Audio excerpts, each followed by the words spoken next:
Namiki. Namiki à? Đây có Namiki.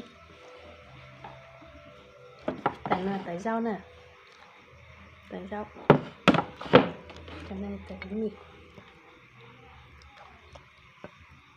Cây nồng.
Con mang về đây ăn với mẹ à?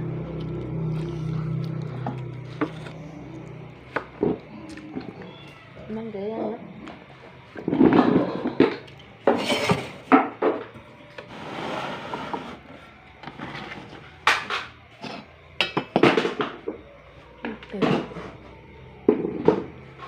Nhặt cái kia lên.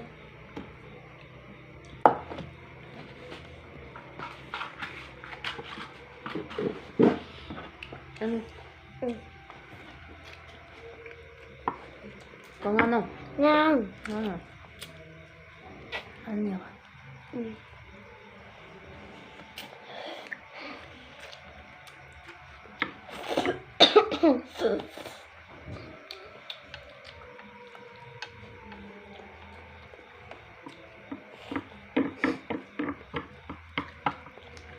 Siapa? Enggak. Mau dikasih sih.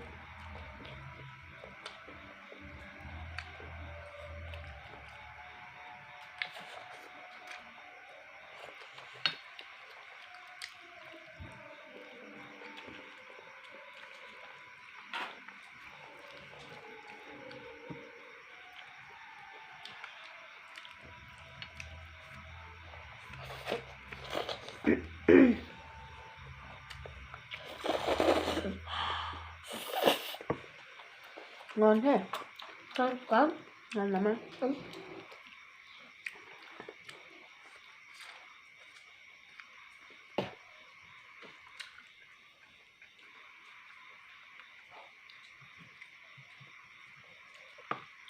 Rau ngon nhỉ? Con su su không? Su su nhá. Ăn. Cắn. Đấy. À.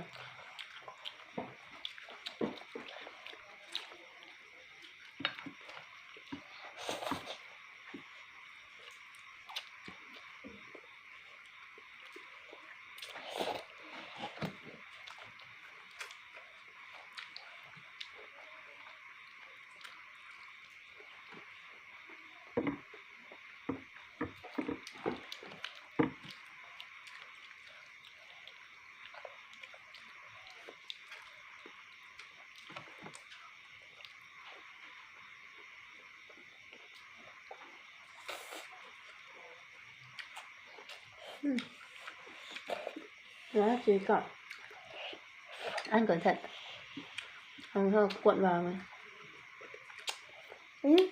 Sao lại cuộn vào? Cuộn vào trong không?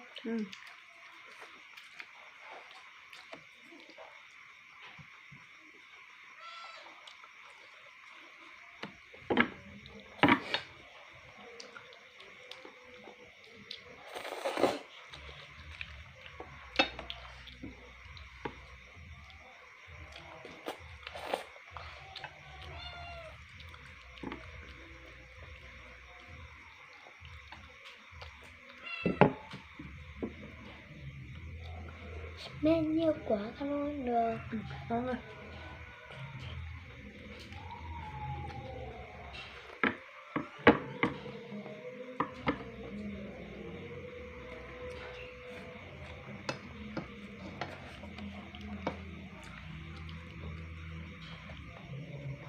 Ừ.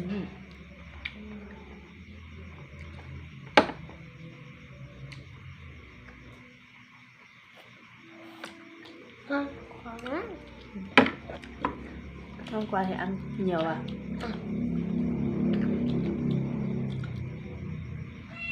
Ăn nhiều rau xanh cho tốt nha.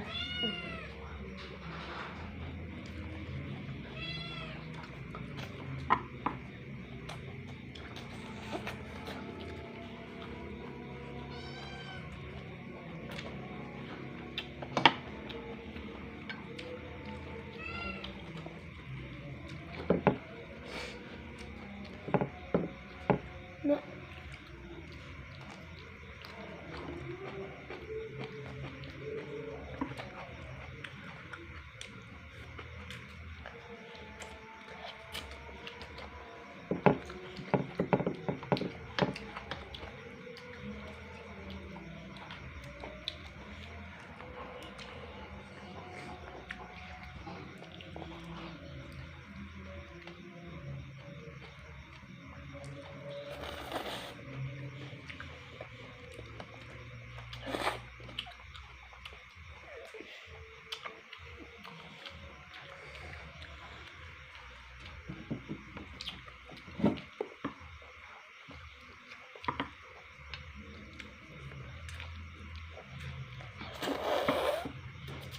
Ăn trứng đi, con ăn trứng của con ấy.